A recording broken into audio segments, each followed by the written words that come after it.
مرتضى طلع النهارده يا جدعان، والله العظيم الراجل ده ماله حل يا جدعان. احنا كجمهور الاهلي بندعمه، كل الدعم ليك يا مان، استمر. طالع النهارده يقول لك اسوريو مستمر. يا ابني انت معزول، هو ايه اللي بيحصل ده بجد يا جماعه؟ والله العظيم احنا في عبث. واحد معزول بقرار محكمه وبقرار وزاري وطالع عمال يهبد. ربنا يكون في عون الزملكاويه والله. كل اللي بيحصل ده بين للعمه بان الاهلي في حته تانيه خالص ولا يقارن بالزمالك او باي فريق تاني في مصر. وطالع لي النهارده مخلي حد بيلبسه ميداليه. يا ابني انت بتقلد مين؟ باينه قوي يا مرتضى، باينه قوي يا حبيبي انك بتقلد. احترم سنك يا راجل، احترم سنك يا مستر اكس. وبيقول لك قال قدمت شكوى للفيفا، بعتها عن طريق المحامي الايطالي. طبعا ما انت بتكلم القطيع اللي ماشي وراك. وبيقول لك ان ده اهم مؤتمر في تاريخ الزمالك وان هو من اهم رؤساء الزمالك. كمان ادى لنفسه الحق ده.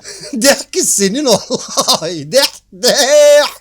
وطالع كمان يسأل على رموز الزمالك، عمال يقول لك فين حازم امام، فين حسن شحاتة، فين ايمن يونس. يا ابني لو حد محترم ولا يسأل فيك ولا هيرد عليك زي الخطيب كده. بص يا مرتضى، من الاخر انت كده خدت اكتر من وقتك يا مرتضى معايا. انت اصلا اصغر من اللي انا اتكلم عليك دقيقتين. وقبل ما اخلص الفيديو يا مرتضى احب اقول لك خلي اسوريو مستمر، علشان الفرة الجاية في الماتش الجاي الفرة من 20 ان شاء الله، وهتبقى انت السبب لانك قلت ان ابنك اللي اختاره وان لجنة الكورة بتاعتكو ما اتدخلتش. شكرا يا مرتضى، كفاية عليك كده بقى، انا طولت معاك. اشوفك الفيديو الجاي.